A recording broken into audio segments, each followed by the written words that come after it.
Hey, what's up? Hello, my name is Bulletproof Beauty. Welcome back to my channel. I still don't have anything clever to say. Okay, so I've been cruising TikTok and I'm coming to the realization that Y2K is an aesthetic. If you don't know what Y2K is, I'm going to spend the majority of this video explaining it to you. However, Y2K as an aesthetic is basically everything from the early 2000s. That's gonna be your Barbie pink pumps, pink bucket hats, the flip razor, which all of the cool kids carried around, belly button piercings, butterfly clips, basically everything that was popular in the early 2000s. I don't know how I feel about it being an aesthetic. I think it's like really kind of silly. It's especially popular with Gen Z, who thinks that for some rhyme or reason they're being vintage, when in reality they don't have any idea where Y2K originated from. So recently I got this hoodie from Be a Good Person. I'm gonna link their website down below. I love their clothes. It's a simple concept clothing line. Everything says Be a Good Person on it. I think I've got 3 or 4 hoodies of theirs now. My boyfriend has a hat and a hoodie from them as well, and I wanted to outfit some of my family members with it for Christmas. Like, I just love this brand, and this hoodie is a collaboration with Said This Guy, who is an EDM artist that I listen to and love. But I thought that it was a really good match to the Y2K aesthetic that everyone is talking about on TikTok. So today I wanted to do a makeup look that matches. So Y2K was a computer glitch where the dates on the computer were programmed to go from 4 digits to 2. The problem with this is that people were afraid the computer wouldn't recognize the new date. So instead of the date saying 1999, it would say 00.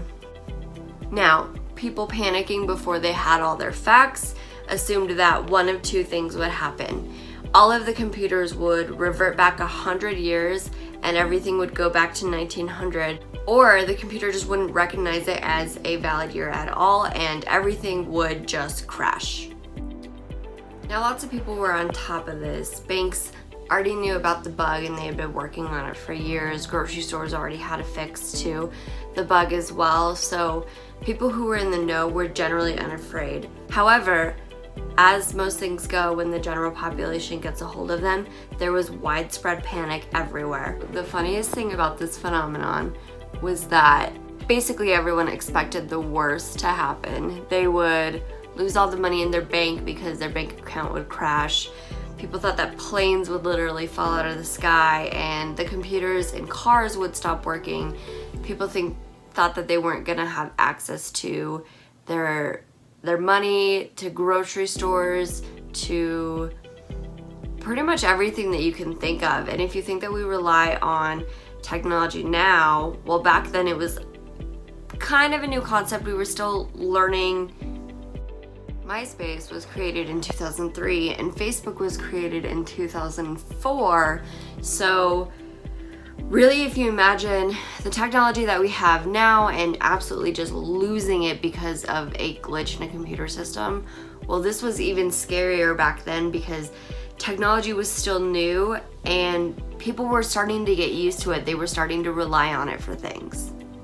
People were honestly so panicked, and while we may think that's funny now, back then it was actually really scary. Things like Y2K Survival Kits became really popular. I think it was a $20 million industry from the research that I did.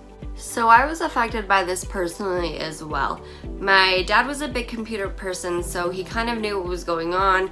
He tried his best to explain to our family members that it really wasn't the hugest deal, but at the time I lived with my grandma.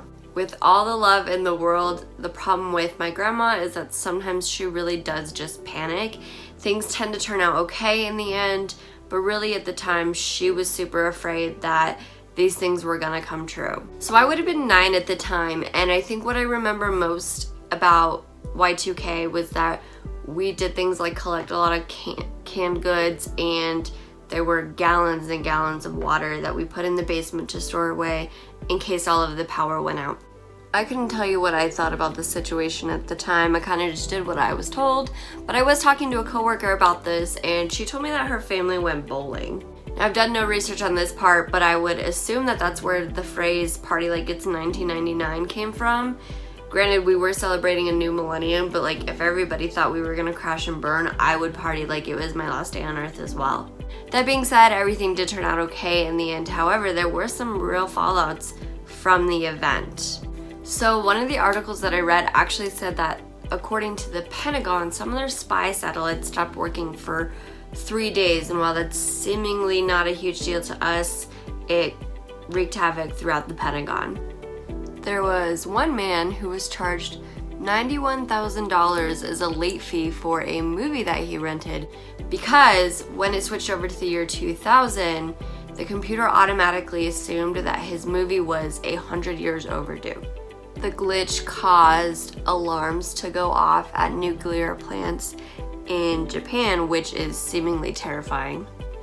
Saving the best for last, my favorite glitch was that a baby born in the new millennium was registered at birth as 100 years old. All that said, I'm really glad this wasn't something that we actually had to worry about, but looking back, I think it's kind of crazy that people actually thought planes would fall out of the sky. What's even stranger to me is that this is a thing not a lot of people remember. I have friends and family who are only a few years younger than me, and they couldn't tell you anything about the event. Josh, for example, had no idea what it was when I brought it up. Man, I wish I had some butterfly clips to go with this right about now. That's it for today's video, guys. I left a couple links down in the description box below. Those are links to some cool articles that I found and also a really funny YouTube video about Y2K. Let me know in the comments if this was something that you remember, and if it was, how did your family react? Make sure you give me a thumbs up, subscribe, and head over to my vlog channel if you want to see what I've been up to this month. I will see you guys next time.